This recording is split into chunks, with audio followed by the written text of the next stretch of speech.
El hombre como ser constitutivamente moral es ambiguo. Desde los orígenes mismos de la humanidad, la conducta humana se enfrenta a la doble posibilidad del ser precisamente buena o mala, digna o indigna del hombre. Así, la libertad implica siempre el riesgo humano de escoger tanto una conducta como la otra. De ahí que en ética se conoce como ambigüedad humana. El hombre constitutivamente moral es contradictorio. El hombre entonces, considerado desde su propia naturaleza, es un antiguo y contradictorio, por excelencia, potencial y potencialmente te contiene así la posibilidad de humanizarse o deshumanizarse. Puede tender hacia el bien o hacia el mal, abonar su perfeccionamiento moral o abandonarlo. Por ello se dice que es un ser contradictorio y ambiguo. El hombre como ser constitutivamente moral es indeterminado.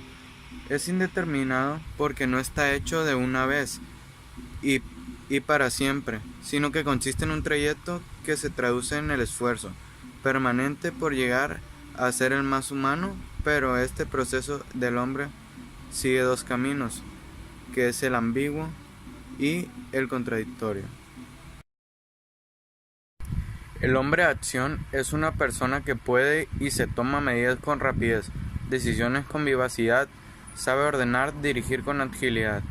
Se enfrenta y confronta los problemas en el momento en el que se presentan, y no en aplazar y esperar que se solucionen por sí mismos.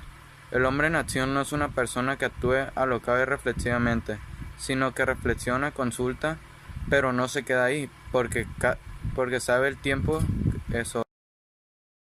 El hombre como posibilidad. A diferencia de los animales que no pueden ofrecer más que respuestas mecánicas e instintivas ante las falencias del medio ambiente, el hombre es un ser con posibilidades de optar. Bajo estas consideraciones, el hombre es un ser de posibilidades, puesto que no se encuentra en un hecho consumado, paralizado, sino que se mueve, precisamente por lo que es construible. Es un universo preciso lleno de imposibilidades. El hombre como persona. El hombre existe como fin de sí mismo y no solo como medio para cualesquiera usos de esta o aquella voluntad. Los seres racionales se llaman personas porque su naturaleza los distingue como fines en sí mismo, o sea, como algo que no puede ser usado meramente como medio.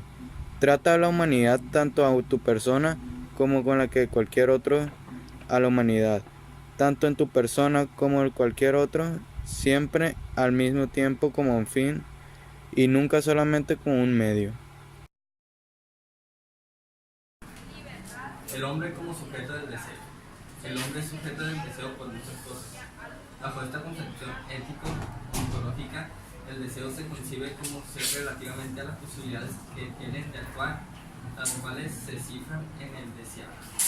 En este sentido se dice que el hombre es un ser con relación a sus posibilidades. Esto es, se define como naturaleza posible. El deseo es pues un impulso de vida ética para llegar a ser precisamente el hombre más humano.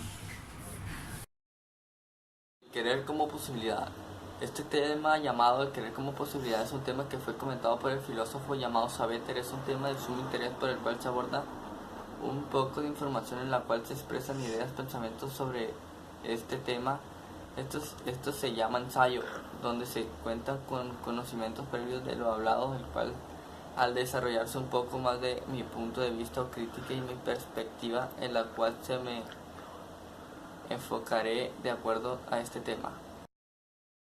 Importancia de la intersubjetividad en la constitución del sujeto ético. ¿Qué son los sujetos éticos? Los sujetos éticos son los protagonistas de la ética, los agentes quienes se refieren las normas éticas. Los afectados directamente por las reglas somos nosotros los ciudadanos, ya que debemos cumplirlas y a quienes se refieren a exigirse responsabilidades por su incumplimiento. Nos sancionan si no las cumplimos. Estructuralmente el humano ajustamiento. El hombre a través de su vida va realizando actos. La repetición de los actos genera actos y hábitos y determinan además las actitudes. El hombre de este modo viviendo se va haciendo a sí mismo el carácter como personalidad. Es sobre el hombre, es su tarea moral. es el cómo resultará su carácter moral para toda su vida. Sin embargo, el hacer deporte es un acto del que no nos damos cuenta y queremos hacer, pero sin embargo tampoco entra en el campo de la ética. Como realidad, estructuralmente el humano justificación. La ética es parte de la filosofía y como tal consiste esencialmente en un constante cuestionamiento del ámbito de la moral. Su marco conceptual, métodos y la diversidad de orientaciones teóricas le permite no solo cuestionar las diferentes morales, sino también poder pensar y analizar conceptos morales, estudiar lo que son los valores, cómo surgen y por qué, y en general pueden investigar cualquier hecho relacionado con la moral. En el desarrollo profesional, la ética también orienta el comportamiento humano en situaciones. Moral como estructura. El hombre por su inteligencia se tiende a aprenderse las cosas como realidades, no como estímulos, y por esta condición ha de vérselas como la realidad. Ha de dar alguna respuesta ya que no es la dada. De las distintas posibilidades que la realidad le brinda, ha de apropiarse de unas y dejar otras. Y esto ha de realizarlo desde la más absoluta libertad, ya que nada en él le indica cuál es la respuesta correcta. Moral como contenido. En la moral como contenido se concibe a la justificación como justicia. Consiste en que el acto no se ajuste a la situación, sino a la norma ética, a la ley o conciencia moral. Justicia debe tomarse aquí como sinónimo de honestidad.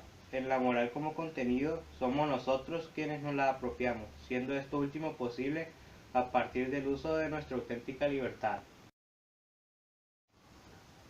La desmoralización humana. La moral inmoral y la desmoralización en el hombre se convierte en un abandono de la posibilidad de ser humano. El significado de una persona desmoralizada tiene una esencia más profunda que habla de la incapacidad humana de mantener la posesión de sí mismo, de ser desquiciado y no vivir su propia vida. No logra una eficacia en su medida humana. Aspectos constitutivos de la personalidad moral. El temperamento. El temperamento se refiere al modo de reacción y es algo constitucional e inmodificable en el individuo, mientras que el carácter se forma esencialmente por las experiencias de la persona, especialmente en su infancia, y es modificable hasta cierto punto, por el conocimiento de uno mismo y por nuevas experiencias. Por ejemplo, si una persona posee un temperamento colérico e irascible, su modo de reacción es rápido y fuerte. Aspectos constitutivos de la personalidad moral. El carácter. El carácter, éticamente considerado, configura la verdadera personalidad moral. Esto quiere decir que nuestro carácter y o modo de ser se va definiendo a través de cada uno de nuestros actos. De este modo, la personalidad moral incorpora todos aquellos actos que vamos abordando en nuestro trayecto de vida, es decir, lo que de suyo va quedando a medida que pasa la vida, hábitos, costumbres, vicios, etc. Todo ello es lo que da forma a nuestro propio carácter y singular modo de ser. Aspectos constitutivos de la personalidad moral. La personalidad. En este proceso de autoformación de la personalidad moral, somos agentes, autores y actores de nuestras acciones. Agentes en cuanto los actos emergen de nuestra naturaleza. Autores en cuanto son libres y por ello dependen no de aquella sino de nuestra voluntad. Actores en cuanto definimos nuestra propia morada moral. Libertad y responsabilidad moral. Libertad. La libertad moral es un concepto filosófico que define la capacidad de un ser humano para no hacer lo que quiere, sino para hacer lo que es moralmente correcto.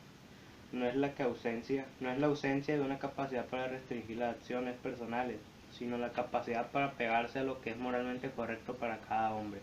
Debido a lo que se considere correcto o no, puede estar predefinido por una religión en particular. El concepto de libertad moral está ligado a la religión. Autodeterminismo. El autodeterminismo es una parte de la ética que sirve mucho para determinarse a sí mismo. Por eso se llama autodeterminismo.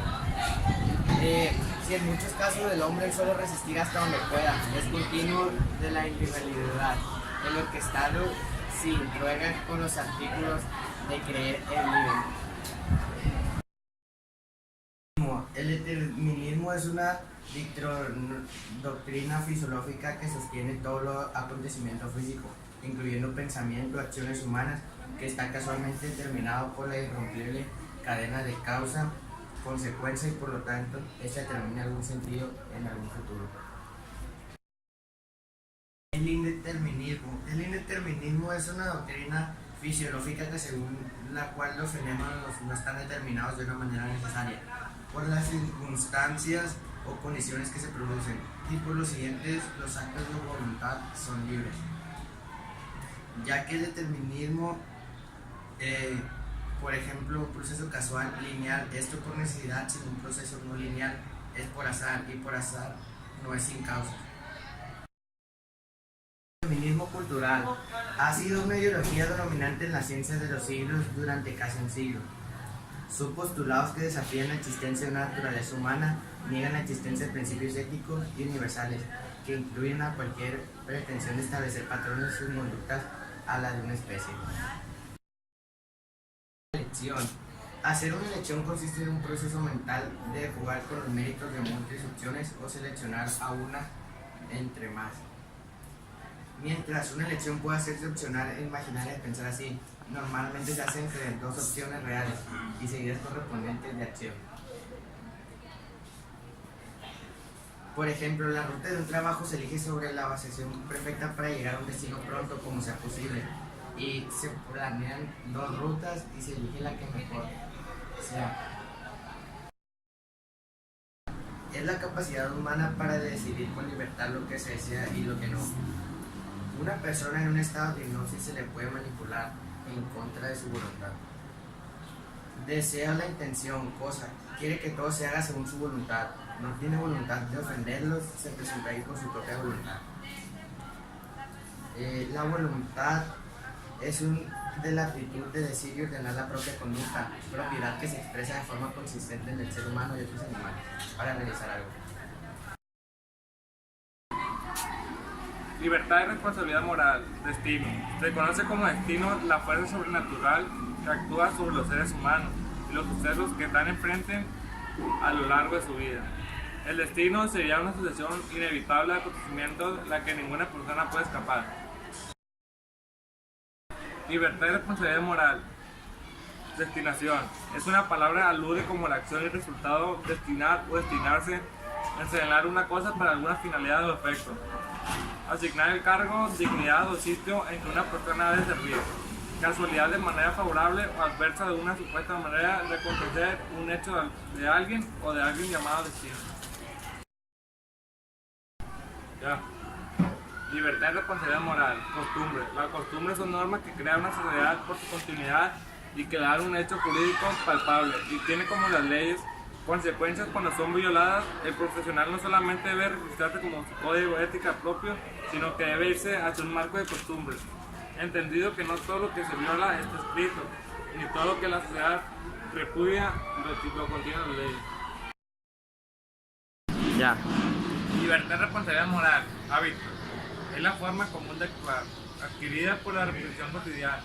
Al momento de tomar decisiones éticas, los hábitos pueden ser un riesgo en la medida en que gran parte de nuestros juicios morales han partido de la institución, más que un análisis considerado de la teoría subyacente. Asimismo, cuando el que debe ser profesional no se ha formado de acuerdo con la deontología relevante, el hábito puede llevar al incumplimiento de deberes. Libertad y responsabilidad moral. Capricho. La palabra capricho suele utilizarse para definir a toda idea o deseo que surge de manera repentina y sin ninguna razón lógica en las personas. A las personas que asumen esa actitud se les conoce como caprichoso o caprichosa. A nivel psicológico, un capricho es un propósito que la persona forma de manera arbitraria, fuera de cualquier norma y sin razón alguna. Como todo acto psicológico, el capricho es una acción de la voluntad imperfecta y cuál es el producto de la presencia de un trastorno. Libertad y responsabilidad moral. Responsabilidad. Es un valor que está en la conciencia de las personas que estudian la ética sobre la base de la moral, puesto que en práctica se establece la magnitud de dichas acciones y de cómo afrontarlas de manera más positiva e integral para ayudar en un futuro. Una persona se caracteriza por su responsabilidad, porque tiene la virtud no solo de tomar una serie de decisiones de manera consciente, sino también de asumir las consecuencias que tienen las citadas decisiones y de responder de la misma ante quien corresponde en cada momento.